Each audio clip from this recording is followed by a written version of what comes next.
Welcome back to the podcast, everyone. I'm Will, and I'm joined by my co-host over here, the Greeze. Say hello, Greeze. The Greeze, the people's champion, the freaking GOAT, Matt Madness, semifinal. Is it semifinal? Was it the semifinals? I don't know. I didn't watch it. Is the semifinals the closest to the finals? That's the what one I did. right before. Right. Okay. So quarterfinals. See, quarterfinals, I was like, well, there's 4 people in quarterfinals. And that was No, the that's final not 4. necessarily the reason, though. That's why I know. I understand. Nuances. Anyway, I did it, Will. It was fun. I have no idea. I'm just so happy that I picked out correctly 2 Jack Daniels products. Well, you picked out the same product twice. I did. Because you didn't technically say batch 1, batch 2. I did not. But So. I did a side-by-side A and E. And I tasted them, and I said, these are the exact same. You know what my favorite thing, too, though, about that is that you, for your final answer, just did everything. Did the same thing for all of them. I did that on mine. Well, I did Russell's Reserve single barrel for all of them. I got lucky with Old Forester birthday bourbon being 12 years old and 107 proof. Yeah. Oh, because did you have to guess age, too? Uh-huh. Oh, wow. So No, the proof. But not age. Age was earlier. Okay. And I was saying 10, 12 everywhere. Yeah. I was like, man. Keeping it in that range. Yeah, and all of those pours were like, and I was thinking it was 1924 or I don't know. I don't know. It was Old Forester and Jack Daniels coming together as a big old Brown Foreman party. Conglomerate party. Yeah, I hear you. Anyway, it was a blast. I had a lot of fun. Cam got to do a little rematch with him that week, and because he beat you last time, right? Yeah, it was 2023. Like 2 years ago. Because there wasn't one last year. Correct. Well, talk about Matt Madness if you don't know what we're talking I about. think Dan won ADHD whiskey. Cam won 2022. I was just saying when he beat you. He beat me. Yeah, straight up. Big time. Big time. He guessed this stupid 27-year-old malt. And I'm like, that's sweet. So we're back to the news you can use this week, and pour us up something. I'm thirsty. Yeah, and I'm excited to get back to the news. Now open that Russell's. This Backstage pass, I've been saving it for a. Well, it was out. I assumed that meant you were going to save it. I was hoping to have it with bearded dram. I mean, we're not going to finish the bottle. Fair. You want to give it some air for it. We're gonna, Dan, if you're watching, we're gonna soften this up a little bit. Yeah. Oh, breaking news, by the way. Okay. And I'm going to talk about it next week. Well, okay, not this week. No. Breaking news. I'm not talking about it this week. That cork just. Turkey corks, man. They've never had a good run with those.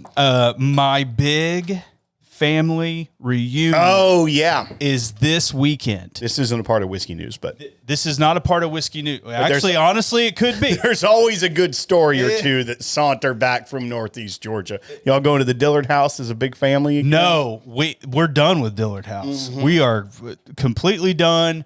All of their rooms smell like musty cigs. What's the problem? They this is the Giesler family reunion. It was Crafts. Sorry, family. I know, but it's my mom's side. But no, then they have the pool that they just decided to shut down the weekend we were there. Yeah, they did. And then they had this this black carpet around the pool. Ugh. It is disgusting. So you can't see the mold and stuff. Or was it black because of the mold? I didn't. It was originally a nice cream color. I didn't research that. Yeah. Pretty bad mold if that's the case. Yeah. And in some places where it just pushes down, it's super slick. So dude, literally. Did it have a squish to it?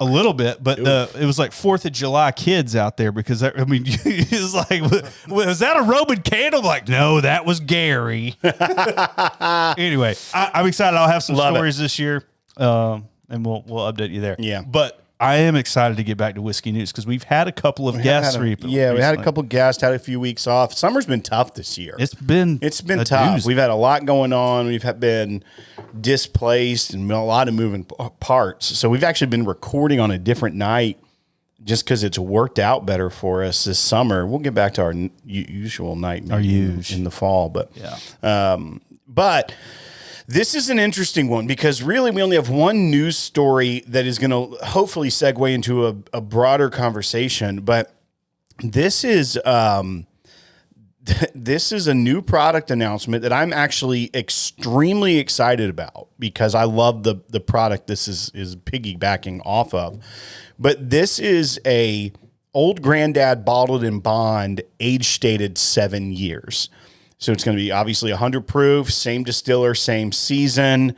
But this is the bottled in bond is one of my favorite. Man, that always come through my ears. Wait, anyway, was that it may be connected. I don't have it on ring. I don't know. Well, yeah, but it still is on connection. Turn your Bluetooth off. Yeah. Sorry for that. And we're back from the 15. No, but I love the bottle and bond. It's a great cost-effective bottle. I use it in cocktails, but I will drink the normal bottle and bond by itself. From day one, Will, you have told Always. people Old Granddad bottled in bond for any cocktail can also you can drink it straight up, still delightful. I will say that you have been a proponent. Yeah, I've been a champion of Old Granddad bottled and bond. You've always liked the 114. I do like the 114, which is 114 proof, obviously, but still great. I get so much chocolate on the Old Granddad 114. High rye mash bill, great product. We have bottles of the Old Granddad 16 year. Yeah, we were. Now that was really expensive. It was like $300, right? Yeah, it was either 250. It might have been 250, 300. I don't know. What? It's coming through your computer.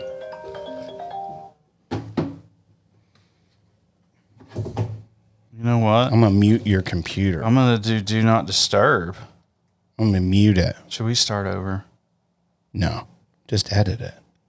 Why? I don't know. Because I'd rather, instead of doing 8 minutes, I'd make you do that. So we've had the 16 year and we really liked it, not for the price point. Obviously, I'm glad to have it because I'm an Old Granddad fan, but this got me excited. So it is the same, stats as far as the proof and the mash bill, but it is 7 years age stated. This is awesome. Yeah. And its price point is going to be $39.99. Once again, awesome price point. This is a straight up blue collar bourbon. This is a delightful idea by the Jim Beam Company to put this out. I'm just so the price excited point is about sick. The price point is sick, especially when you have Old Fitzgerald coming out bottled in bond at 7 years, right, and about $10 more than that. Actually, it's $60. Is it this 60? Is 40, so even 20 more. $20, yeah. And so I'm going to break this down for you real quick because I actually got all this info together. Okay. We've got now in the past, I'm going to say 3 months. Yeah, that's probably a solid estimate. We've got an Eagle Rare 12-year announcement at $50. Yep. The 10 years at 40, so it's a little bit higher. Now, can you find them at that? I'm not going to talk about that. Wild Turkey 8-year at $50. Mm-hmm. Old Fitz 7 at $60. Old Granddad bottled and bond 7-year at $40. And my one quick question is when is Elijah Craig coming out with a big red age statement? Well, it does seem like this is the great age statement renaissance, right? You literally called that a year ago. Yeah, because they're going to have. So we're going to start seeing age statements. I think tariffs probably do play a part in this, of them thinking about how much export whiskey is going to have to stay here at home as demand lowers over there. But as demand at home dries up, they have product that they're going to need to start offloading. Now, there are some differences in some of the ways these companies are doing it. I love that Jim Beam is taking an unage stated bottled in bond that was probably a 4 or 5 year old whiskey and putting out a 7-year product, age stated. I love that Wild Turkey, which is normally around 6 years, putting out an 8-year age stated 101. They're taking their kind of lower end flagship brands that are volume brands, more, wellish type pours instead of like the call bourbons, And Old Fitzgerald for a long time was a low shelf bourbon. They then did the decanter series trying to elevate that. But when I was buying Old Fitzgerald, the bottled in bond, it was unaged stated, weeded bourbon that was, and like that handle, that was like $20 probably. Yeah, dude, it You'd buy it was so cheap. fifth of it, and it'd be $11. I got this in Bardstown the year you the barn night folks, Chris, Joby, Will, and I, when we went up there. And glass handle, man, dude, it was yeah. So I think that we had heard that they were going to discontinue this, and so we all got a bottle while we were there. But dude, I mean, look, just look at the motor oil. And that brand was for a long time it has a good history of like Stitzel-Weller, but then was relegated to more of a bottom shelf pour. They are taking the brands that needed some love and elevating them. Now, obviously, Wild Turkey is kind of a ubiquitous thing for the Wild Turkey brand, but so a little bit more elevated. But most of these companies are taking something and giving it new life, giving it an age statement, making it a little bit more premium, not charging you an arm and a leg for it. And I love that. The caveat here is the Buffalo Trace one. If they were to make Buffalo Trace age-stated 10-year and start releasing that whiskey, that would be more in line with the move the other brands are doing. Instead, they're taking an already age-stated 10-year product that people wanted more of, and instead of giving us that, they're giving us something I'm excited about, but is just going to be in the same category that the current situation is, because there's going to be that in 5 years being a ton of product there that we might be able to see it casually. Or maybe it makes Eagle Rare 10 just become available. Yeah, that's fair. Like maybe because people are like, well, I'm going to wait and see if I can find the 12. They say it's going to be readily available. That maybe it lowers the demand for the 10, and so you can find it. But once again, that would be a curious business strategy. Let's release a product that makes our already in high demand product less in demand. Elevated? No, it's like the 10-year then becomes less in demand so people can find it. Like that wouldn't really make sense, but a lot of the things they do around their releases don't make sense. So, well, if you think about it, the caveat. Jack Daniel's 12-year, if there's a 12-year and a 10-year right beside each other, you're going to get both. You would get both. Would, but a more casual person, as the demand for whiskey goes down, they're like, oh, $10 more, I'll take the 12-year. Maybe. So that's what's odd about it. They took an already age-stated product that has high demand. Yeah, there's no rule. And they decided to put a 2-year extra age statement on it and put it out. Now, I don't believe them when they say they want that to be a more everyday bourbon. I don't believe it. The 12? Yes. I mean, yeah, right. That's what they say. On the other hand, I believe Wild Turkey that this is going to be readily available. It's selling out now. But the demand will lower as people get used to it, and it'll be something you can buy. Same with Old Granddad Bottled and Bond 7-year-old. I think that will be initially people buying a case of it because they're excited. Yeah. But then, and it sparks some excitement. That's great. But then I think it'll be something you could find. And finally, there's a curious thing with the Old Fitzgerald. Well, before you move on from that, what I think is going to happen is that the demand. What am I trying to say here? We always wonder. We do wonder. I think that so you can't flip a Wild Turkey 8-year. You might have been able to do it first couple of weeks because people are just like, what Probably is this? Not, though. It's $45 out the door. I get it. Well, people are doing it to the Old Fitz 7. Because I was going to get to that. Okay. Here's the curious strategy about it. See, we just, Yeah, curious strategy. Heaven Hill, for 6 months, that's an allocated product. Yes. They're doing a slow roll on purpose to create demand for it, and then they're going to dump a bunch of it. So, yes, I think it also won't be as easy. They're using that as marketing. But they're doing an interesting marketing push where they're saying this is on allocation. You can only get one case of it at a time. But they're already letting the retailers know, but a bunch is coming.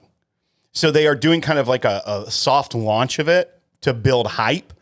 People are posting pictures. It's coming with a velvet bag. I almost think that velvet bag is only for when it's allocated, its first run? I can't, obviously, this is speculation. It'd be cool if it comes with it all the time, but... Well, Blanton's is hit or miss. Right, so, right. That depends on the store. If you get the fishing nets. Well, they ran out on Temu, so they gotta re-up. But that is an interesting strategy to me. And that's why that little velvet bag, I almost wondered if that's just for right now to showcase this. People are doing the marketing for them. Yes. And then it's going to dump and people are going to be able to get it and they're going to be excited about getting it. And that's a good thing. I'm excited about that one because I love Old Fitzgerald. Excited about the Old Granddad because I love Old Granddad. I love the Wild Turkey 8-year. I can't wait. I don't even know if it's in our market yet, but when I went to the liquor store in Kentucky, it was aplenty. There was not an issue getting it. Yeah. So all of these Matt things, Porter told me about the 8 Old Fitz 7 that it was good. Okay. Yeah. But that's honestly all I want it to be. I just want it to be good. These things, being able to get a $60 price point for that makes me like, I'm not going to go after it as much as I'm going to always have bottles of this Old Granddad in that Wild Turkey on my shelf. I don't disagree with that. Because I love that. I love what they're doing. I love the age statement. I already know I like the whiskey with a few extra years on it. Because the Old Granddad has more rye in it, right? So does Wild Turkey. Wild Turkey and Old Granddad are both high rye bourbons. Obviously the Old Fitzgerald is a wheated bourbon. Yeah. And then the Eagle Rare that's getting the age statement is a traditional standard low rye bourbon. So you're going to get this mix now in the affordable category that is their age statements coming back to a realm that where brands took them away from us a while ago. Yeah. And that's exciting for the consumer, the person that's in the market like we are, that are about having it with friends, about being able to get stuff, that everyone got burnt out on the chasing the bottles. No one wants another $100, $120, $150 non-age stated contract distilled or reserve limited or just NDP label. And everyone's done with that. And I think the brands know this, and this is where it's going to undercut a lot of those brands. Yes. All of those brands that have... Because they can't afford to do a $40 7-year product. No, and also they're one phone call away from being out of business. They're one phone call away, literally, from MGP or anyone that they buy their barrels from. Yeah, that are like, no, we've way pulled back on our distillation, so we're not just selling you barrels anymore. Yeah, like if contract distilling or if barrel brokering contracts as well, which it will.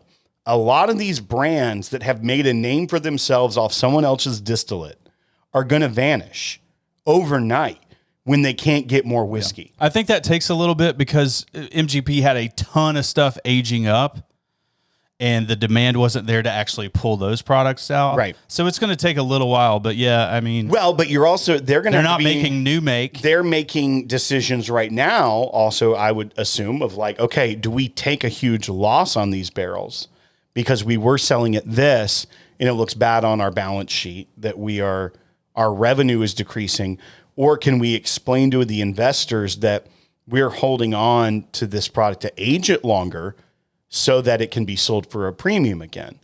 Like especially the publicly traded companies are having to make decisions like this that are much beyond of can we make payroll. They're having to decide like, is it going to tank our stock price and really harm the business when investors flee because all of a sudden the way we're reporting our revenue and our data just shows that we are hemorrhaging money instead of having a way to explain the loss of revenue or decrease in revenue. I think that's what you're going to start to see too. Do a lot of these companies start to shift their business model, even if they were the big contract distiller? Or I think we're seeing it. Right. But but that's what I'm saying is that's why a lot of these brands, even ones around here, could be in a weird position of, hey, we don't really have a ton of good stock for you anymore. Yeah. Or we're going to have to stick to these higher prices, or else we're just going to save it and use it for the own brands that we have. That's the sticky situation. Yes, it could take a while, but non-favored brands or brands that are seeing a drop in their demand already because their bottle's $120 for 6-year-old MGP, right. and you can get 7-year-old Old Granddad Bottle and Bond for $39.99. Yeah, that's gonna really hurt you. And then if you're running out of stock and you can't afford to get more, but there's bottles sitting on the shelf, like that's where the dominoes for the smaller brands could really start to fall apart. But I love it for the consumer of getting quality whiskey from these big brands at a value price of them just trying to move whiskey again. Yeah. Bringing back the age statements this is great for us that still love to drink whiskey. Well, and they're smart too, because the whiskey consumer right now is well positioned to run towards age statements. Yes. So it's just like, it's automatic at that point. It's like, it's almost like we've been programmed for that for years, that like there's an age statement on it now. I want to go get it. And even like Wild Turkey, it's 8-year age stated. It's 2 years older than what normal 101 is. That's still significant. Oh, it's still significant. 2 years in the age statement. 25% of its life. Yeah. And then you think about 7 years, the old Fitz was not more than. Now, obviously the decanter series have older ages, but those were premium bottles, $150, $200. You got larceny in play here. But it makes me really excited. I'm not bummed about it. Yeah. By any means. I think you are right. We're going to see a ton of age statements as this product comes to light, and there's not at least increasing market. Yeah. Because like the market went down 2 or 3% or something like that on the year, right? So it was more than that. Well, MGP saw like 30% loss. Yeah, right. So you've got, it's not like you're tanking. You're just kind of right here. Some are tanking. But yes, they are. But the supply, where they were trying to meet is now like astronomically larger than it was. Yeah. And daily you were seeing that. Each and every day it becomes more and more of a problem. I picked up a barrel pick of Sazerac Rye this week. A barrel pick of Sazerac Rye. I'm listening. Baby Saz. Yes. I haven't opened it yet. I know what it is. I meant to bring it. I forgot it because I brought something else for you to try. I haven't seen a barrel pick of Baby Saz. Baby Saz in I got a barrel pick. Years. And they had cases of them just sitting there. Baby Saz has been everywhere. Like it has. Just the normal But stuff. it also shows you that But it's a barrel pick? The barrel pick thing, though, is not moving whiskey anymore. Yeah. Like, that's the fact. There was the same store had a Four Roses single barrel, still has it. It was limit 1 per, which is probably on them because, definitely on them. They chose to do that. But the fact that it was limit 1 per when they still had cases of it sitting there, it's $109. Those went up so much from when we used to get them at $70. Yeah. That's a $40. I remember paying $60. And I love those. I love Four Roses single barrels. Maybe that may be if you force me to answer what is your favorite bourbon. And for a long time, I said my favorite thing in bourbon was all the different recipes of Four Roses single barrels. But that may be getting a good Four Roses single barrel pick may be one of my favorite things in bourbon. I've only had a few bad of them ever and had hundreds of them over the years. The fact that I didn't...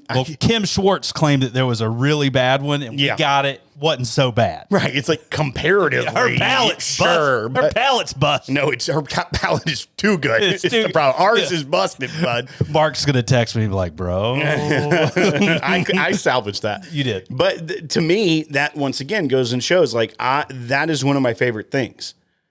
I have an open Four Roses single barrel at the house we're staying at. I'm like... They're so good. But I'm like, I haven't bought that yet. And it's still sitting there. And those used to sell out before they hit the shelf. Yeah. When a store got a barrel pick of Four Roses single barrel in, it was gone. That is what you're starting to see. And stores that were volume stores that did a lot of barrel picks as well, and that was a selling point. That I don't think is a selling point anymore. Yeah. Barrel picks are completely gone away in the charm of them. Well, I would say that those, legacy distilleries, those barrel picks have been doing well and continue. But the one caveat to all of that is that the old Saz is sitting there.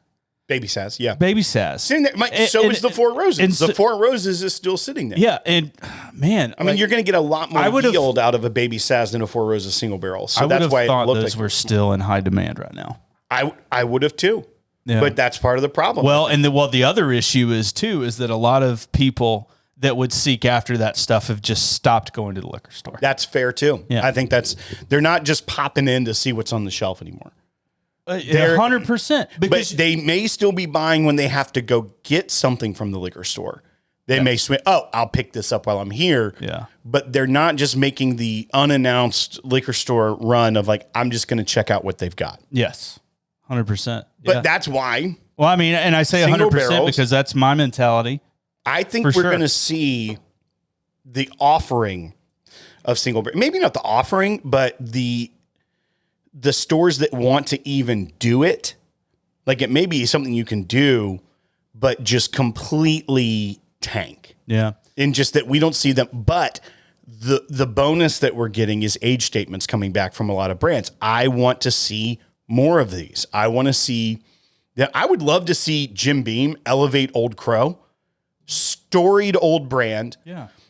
Bottom shelf garbage right now. I would love that them brand to see. Used to be sick. It was sick. Yeah.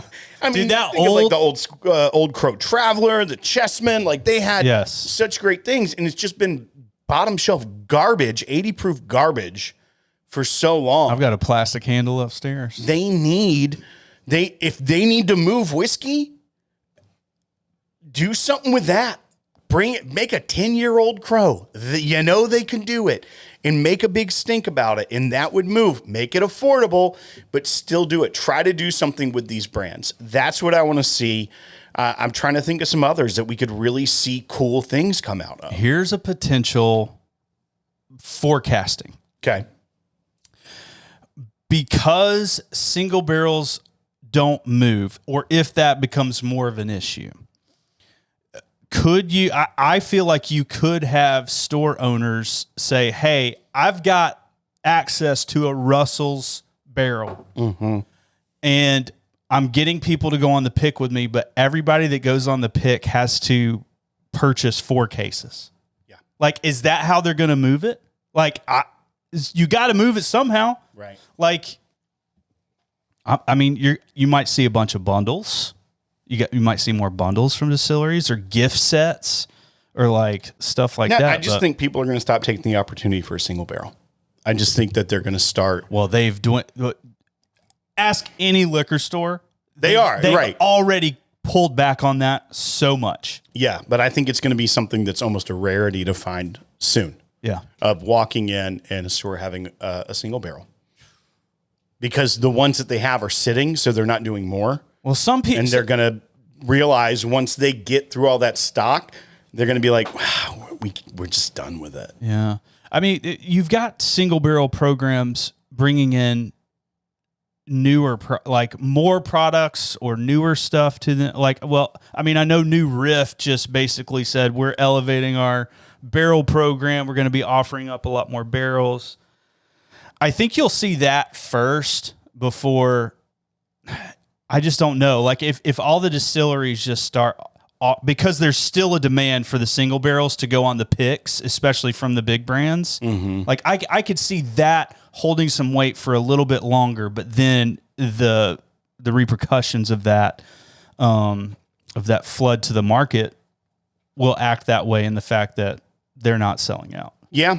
I mean, that's my guess. I mean, it's not even a guess. It's just like, what about this theory? I think that single barrels are going to kind of go back to what like Jack Daniels used to be. And it was just individuals that would go. It was a lot of people that just be like, we've got the cash. We're just going to go get it. Yeah. And individuals that are willing to front the whole cost of the barrel. And then Which that's those the only people doing barrels it. are gonna be cheaper. Maybe not. I mean, still got to go through a store and a distributor. Well, yeah, I know that, but like if it gets to the, let's just say 10 years from now, it's still kind of like steady or going down, but supply's getting higher. I could see those price points coming down. We'll see. But Because it's still going to be on a per bottle count, like a yield count. And so they would have to be theoretically slashing their prices. the NDPs. Nah, I'm not talking about NDPs. No. I'm saying if all of this comes to fruition, the NDPs are screwed. They already are. The complete. I mean, I fully believe. Well, I don't know a ton of them that will survive this. Well, but I will say this a lot. Well, I think some of the NDPs that are doing some really cool out of the box things that have hit with consumers. Like who?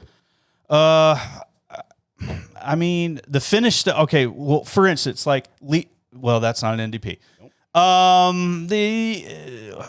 mean, I don't know. You got the Nulu stuff. I hate Nulu. It's done. What, really? Yeah. I mean, that was what you went with? No, I'm just trying to think of like, they're right. That's the point. That is the point. There aren't I'm any drawing blanks. Dude. Right. There's good brands like Chattanooga whiskey's got their own still. I don't know, man. They're out there. I swear. I promise you. NDPs. I need to look around. Are going to really, really just evaporate. I truly believe that. A big percentage. 99%. No, I don't think so. You couldn't name one that has made such an impact that you're like, they're going to make it. Well, so I watched an interview with a guy from Wild Turkey.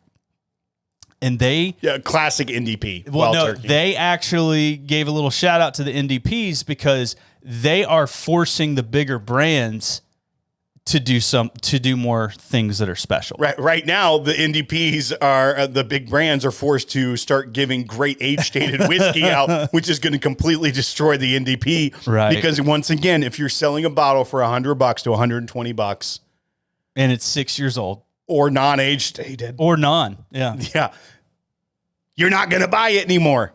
Yeah, you're not going to take a chance on it. And the bottled and bond lovers, I mean, you got two of them in this. The old granddad and you got the old Fitz. Yeah.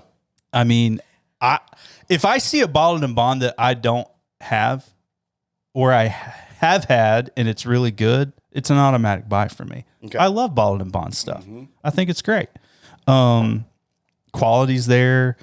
They're typically cheaper. Yeah. But there's so many factors, but I do agree with you. NDPs are going to be devastated. 90% will be gone. I said 99. I'll come back 90%. Yeah, or like the acquisition process, maybe. Or you mean like people start buying them up? Well, I don't think so. So here's the model that I think is going to be able to move product. Podcasts like Bourbon Pursuit have their own brand. They have marketing galore. You've got the Bourbon Junkies with their brand, Evernorth. Like, they've got a body to move these barrels. They've got a marketing arm, and they've got following. They got people that love them and engage with them. Fans for life in many cases. And so it's like, if you get a barrel with 120 bottles in it, there are 500 people waiting in the balance to grab it if other people don't. And then you've got people that want every bottle that they ever release. It's like, because they're such big fans and they're able to market those things so easily with a Patreon post, with a video, with an email. And I would think, especially with like Bourbon Junkies, as long as now obviously they're doing very well. They're very successful with what they do. Yeah. This is no shade on them. One, they are unique because their model's different. Mm-hmm. Like, are they in any retail at all?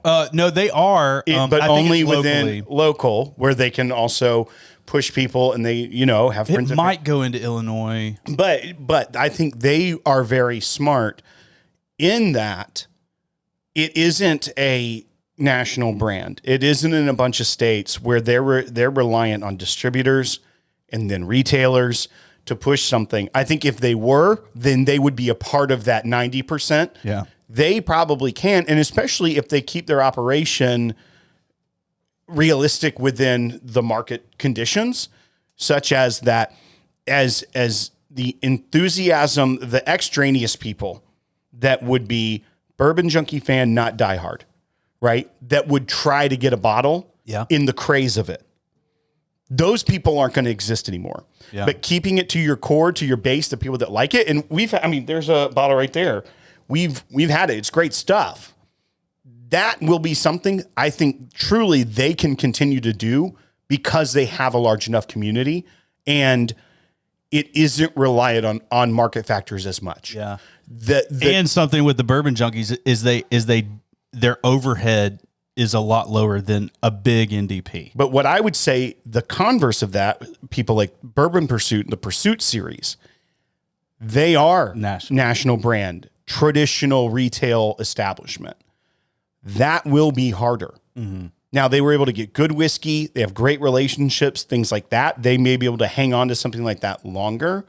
But, and even as bourbon media atrophies in a way, their reach will naturally get smaller, and their labeling, if you are looking for something to stand out in a store, naturally gets smaller because less people are tuning into bourbon media. Oh yeah, that's what I mean. All the while more people are getting into it. Say that again. It's all while more people are getting into the media side of whiskey. Like people are getting more into it now. No, I'm saying people are producing it. Like you've got people be like, I know how to do this. I'm going to film myself. And put I don't it think there's new channels popping up at it. I think there is. But they will not last because the demand is at this point is decreasing for that content. Yes. That's what I'm saying, is that the demand for this content is shrinking, much like the demand for the product is shrinking. Yeah. So those that have solid communities and things, which, Bourbon Pursuit does, and none of this is like a slight to anyone. This is just like external analysis of if they were more like the Bourbon Junkies model, a lot more... which they used to be. Yes, but now that it is in stores and everything, and you see the Pursuit series, you see their branding, it's very clean.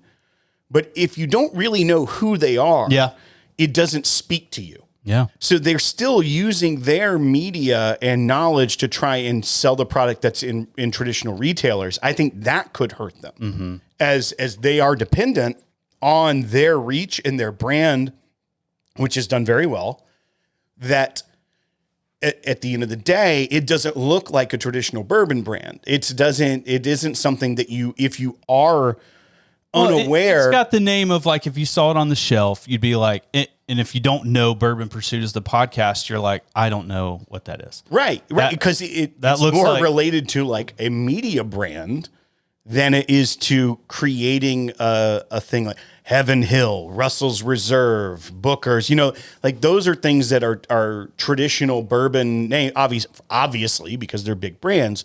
But if it were like Pursuit Reserve or something like that, that is something that I feel like would be and looked more traditional.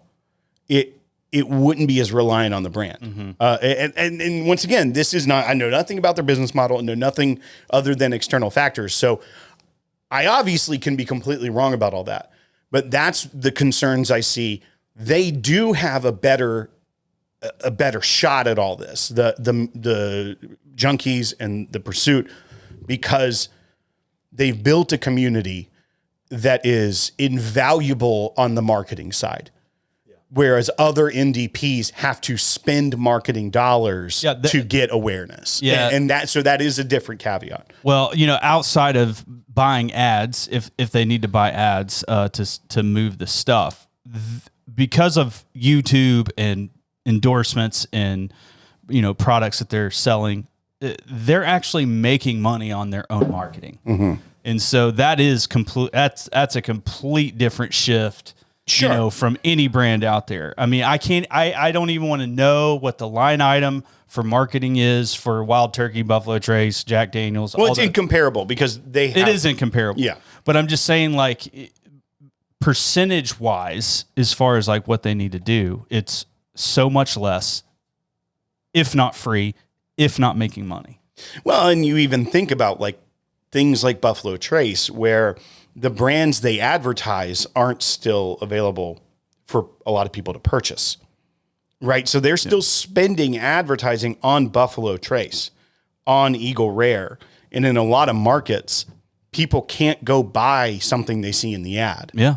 That is a completely different realm. They know. That just feels like a huge disconnect. But they know, one, they have to continue marketing so that the void isn't there if it does need to be there. Like those are, when you have that much money and are that large of a company, you do have to operate in a different way. Mm-hmm. The smaller guys don't have a large marketing budget, but desperately need eyeballs on their product. Right. And that's where the junkies swoop in and do a really good job. Yeah. Right. Because they built a marketing apparatus before they built a whiskey brand. Mm-hmm. And that was the natural progression into it.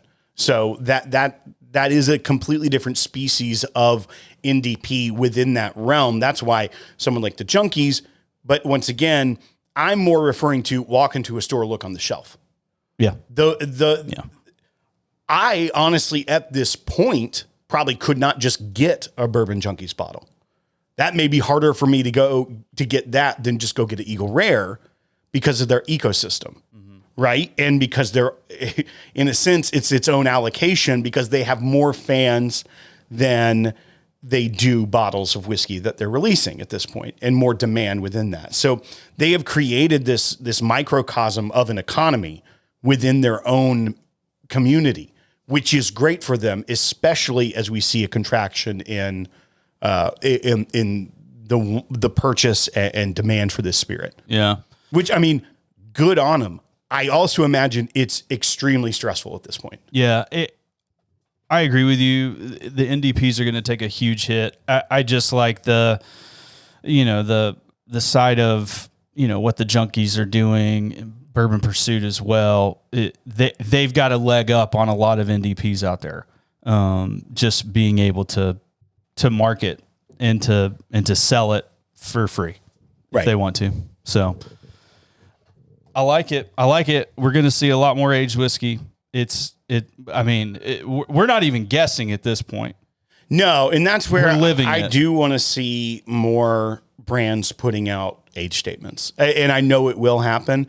Like you said, Heaven Hill putting out an Elijah Craig 12 again, like the big return, people would lose their minds. I have one bottle left. I had like 6 when they discontinued them. I think I have one as well. I opened up a handle. I had a handle one at Whiskey Weekend batch 4, and I put the T's, Troy, in charge of it. Yeah.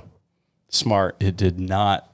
I mean, it did not make it through the night. If you want to put someone in charge of people having a good time, Troy is your man. Yeah, he's 100%. He's the man. Yeah. He'll regulate, but he's also going to. Yeah, you're not going to steal a pour from Troy. No. Like, he's going to dish it out. And right. I gave him full reign on the dish.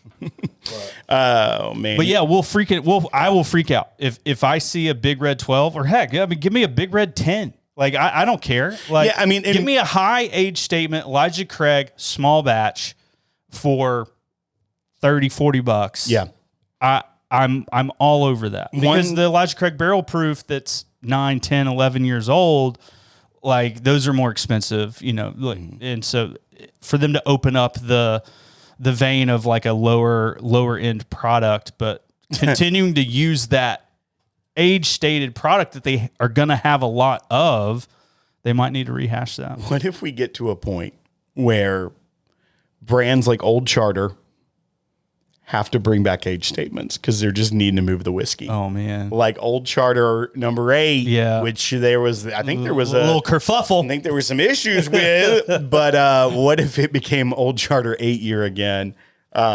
That would be remarkable out of the folks at Buffalo Trace, but we'll see. Well, we didn't even mention, obviously, Jack Daniel's bringing back age statements. That's a different model because it's not just trying to just trying to get a new product out and move whiskey. They're actually paying tribute to the history of Jack Daniels, which is awesome. Well, but that is another thing, seeing age statements arise.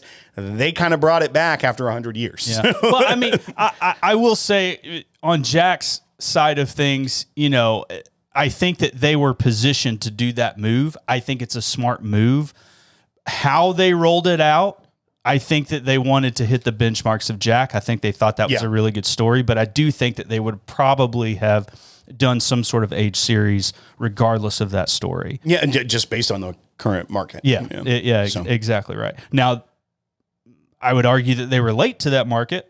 Right. Yeah. I mean, obviously it's something that gets people excited, but the quantity of those bottles are not the same as what we are expecting from these other products. Yeah. And what I love about Jack too is that they were just a printing house of whiskey. Right. And then all of a sudden, a few years back, they were like, let's give the enthusiasts a piece of this pie. Yep. And you got the Distiller series, you've got those limited editions coming out with the Coy Hills and the Rise and stuff. And then now you've got the Age series. Like they really stepped up that wing of their product. Right. Because there was a market there to support it.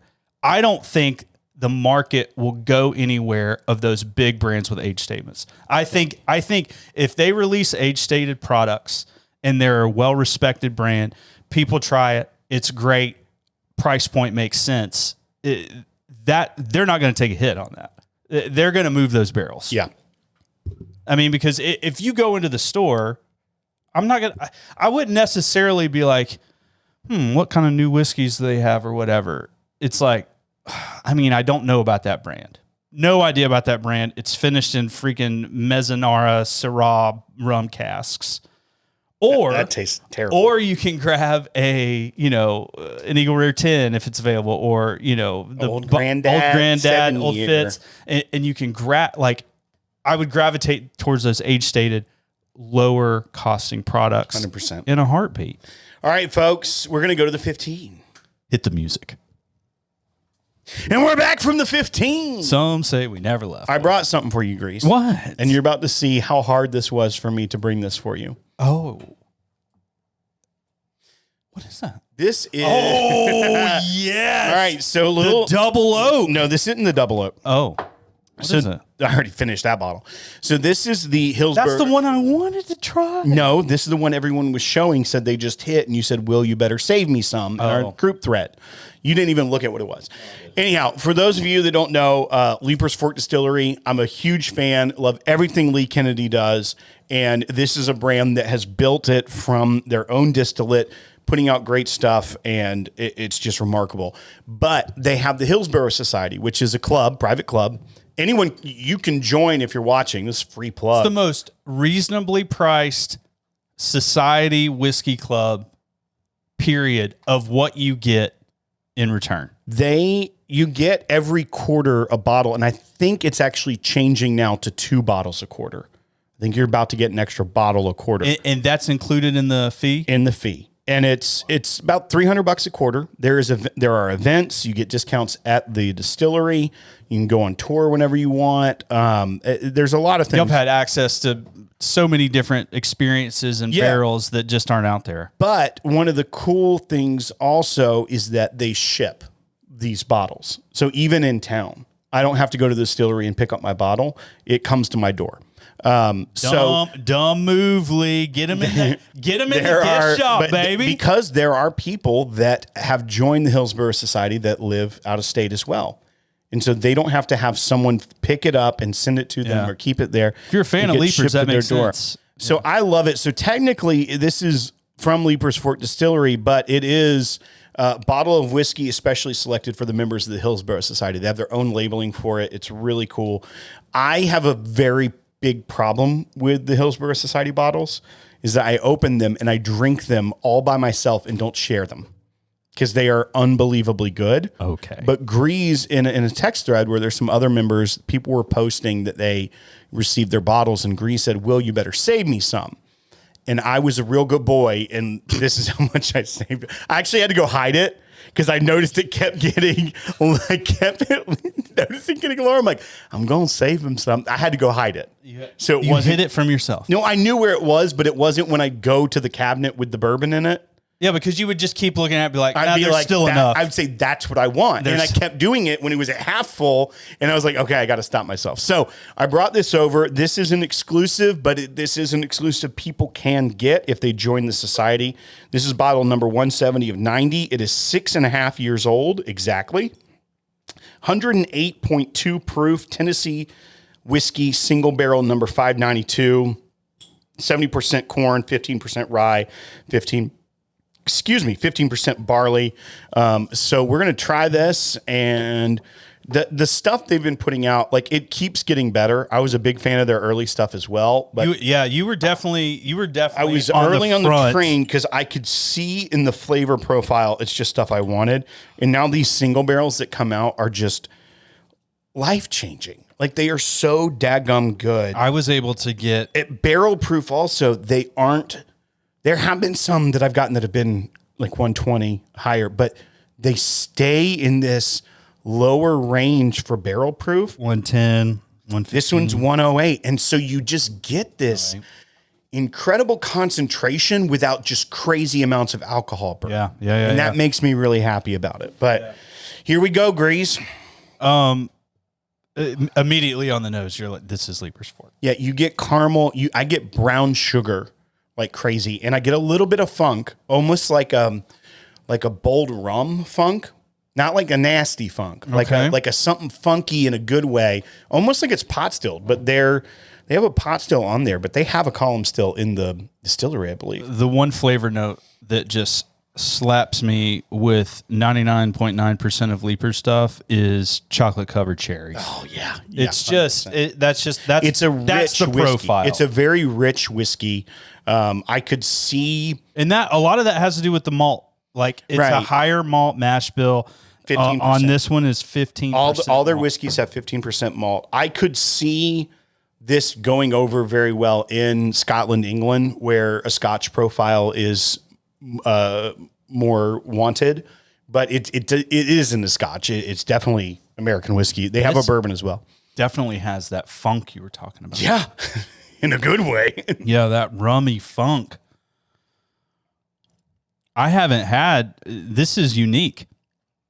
It's so This good. is for sure unique. Mm-hmm. Hey, on Leaper's Fork rye, is it still 15% barley? I'd have to check. Yeah, I would have to check. Because I love their rye. Their rye is fantastic. Oh, their rye is solid. Their bottled and bond rye is unbelievable. Yeah, I mean, the double oak bottle that I had was it was legitimately stupid. And we got a double oak in the society last quarter. Yeah. So it was... and they haven't released a double oak yet. I don't think so. So that was that one. So we've gotten a double oak. We got to try the barrel. And that's what's cool is that he's able to experiment with stuff instead of having to put out new product lines with the society. So sometimes you get a single barrel like this where he picks a honey barrel and it's like, oh, I want the society to have this. Other times we had a McCoy cask, which was rye finished in rum barrels. Really good. So you got spice and sweet. Yeah. Then we had the double oak. We've like had milk duds and pop. We've had some blends that they've done that we receive. The very first, the inaugural barrel was a blend that they made. And it was a 100 proof blend, bottled and bond. Yeah. And so it's very interesting, the things that you get with this, that it's like they're a small enough operation that they can't just do a bunch of experimental lines. But they have a club that they can with. Yeah. And they're like, we know we can set this aside for this. We don't have to do 50 barrels of it. Right. Or 100 barrels of it to send to markets. And then some distributors may be mad or some markets may be mad. But no, we can do this and have fun with our whiskey and create really cool things. But there is an audience for it. And then we also don't have to worry about it being like, well, it's not as good as that one, because it is unique and special just for the society. It's kind of sort of a test market in a way, because if it's a home run, like the double oak, like if they were to produce an annual double oak or something that they could set aside. I would stand in line for it. Absolutely. Yeah. It's that good. Yes. Yeah. It's that good. Yeah. I mean, dude, this This is classic Leapers, but I have not experienced this funkiness in their product. It's kind of fun. It is fun. And that's why, once again, the things that I want these days that I chase are, well, first of all, I'm excited about being able to go to a liquor store and get these age-stated products. But people that do something unique, something that's not homogenized, not something that's just an NDP, slap a label on something coming from MGP or from, one of the other dozen that sell you their barrels. Doing something your own, putting the hard work in it, and you can taste the fruit of their work. Yeah. Like, this is hard work that took years to build right in our backyard, and it's worth it. Mm-hmm. Same thing with, I think of like Hard Truth out of Nashville, Indiana. They have a sweet mash rye and sweet mash bourbon and really, really good product. It is their own, and there's nothing on the market that tastes like it. Yeah. Those are the things that excite me. Those are the things I want to share with people and have a conversation over and make a memory over, are things like this that are just different. The problem with these is that I forget to make memories with people because they're so good. I drink them too quick. You're solo. I'm like, at night, I'm like, oh, man, you know what I could use for real good dessert I'm going to treat myself. It is desserting. To some Leapers. This one as well, though. Their flavors are so rich. Yeah. It's the opposite you got the copper still. It's the opposite of crushable, right? Savorable. Yeah. Crushable, this is great flavor, high proof, but doesn't taste like it. Messes you up. This, you pour, especially in a rocks glass, just a good amount, and then you just sit there and savor it. It is an experience. Dude, I will say this. It's been a while since I was having a port, and I took the smallest sip that I possibly could to the point of enjoyment than I have with the Leapers Double Oak. Yeah. Like I would bring it to bed. 2 ounces would last me an hour. Right. I'm just going to take little nips of this because I just don't necessarily want it to end. So there are like cigar blends, right, that pair with cigars. That's the idea of it. I would argue that the Leapers products, especially the single barrels and the things like that, are the cigars of whiskey. Other whiskey may be a cigarette, something you drink and you burn through it. These are the cigars of whiskey. I like These that. are the pours that are so rich and so layered and nuanced that you just want to sit with it. Well, Pappy has that kind of mentality. Yeah, and honestly, when you get back to it, that's what allocated whiskeys and things that were chased were supposed to be. Those were the things Special that occasion. you weren't just burning through. Yeah. That's when you spent $100 on a bottle when we first started this. That was something you were going to spend time with. You were going to get to know it. Yeah. And we don't do that anymore. Yeah. But things like this, waken that part of your brain back up and say, you want to get to know this. You want to spend some time with it. You want to make friends with this whiskey. You want to know what what its kids are doing on the weekend. Well, there's pours out there, right, that you literally have, and you're like, I just want to know about this. Yeah. Like, I want to know about the master distiller. I want to know about the master blender. I want to know about the distillery. I want to know about this, that, and the other. And that, to me, is a byproduct of a very special pour that people savor. It's like, holy crap, like, who in the world is Leapers Fork Distillery? Yeah. I'm going to look it up. Well, I'm going to see if Lee's ever been arrested. Like, I'm going to go deep.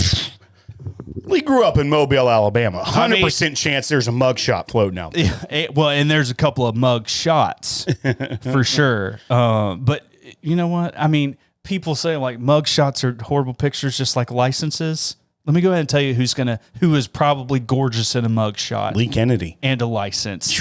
It is Lee Kennedy. He's got some locks. That jawline, coupled with his long hair, gorgeous. Might as well be a bullseye, Lee. It might as well.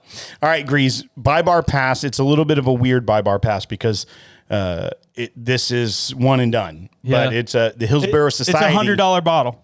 Like I would pay $100 for it. Yeah. I would. It's solid. I'm a buy. Obviously, join the society if you want to get stuff like this. Once again, free plug. I think also if you were interested in joining the society to get these shipped to you,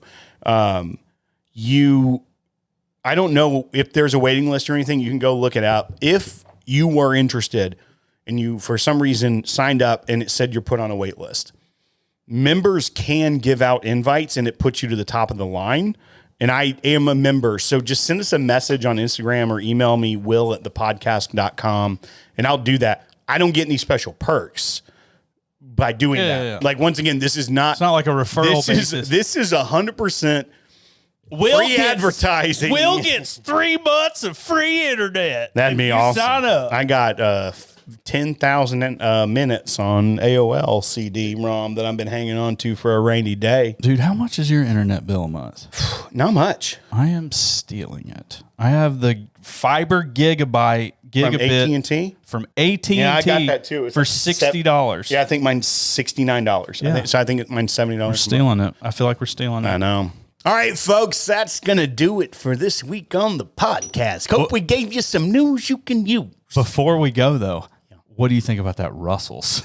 Oh, yeah, that Russell's great. That Russell's was sick. That was fantastic. It is so good, dude. Oh, I don't know which one to do next. You know what I didn't even get into? I went fishing with Don from Fairview over the weekend. We'll get into it, and then we'll... Nah, I'll save it for another time. Well, I'm going to do the family reunion next time. Well, I'll tell you about my fishing trip with Don. Well, family reunion with the fish. Yeah. All right, folks. Thanks for watching. Subscribe, hit the like button, and follow us, support us on Patreon, patreon.com/thepodcast. We don't know Jack. But we'll drink it. Hey.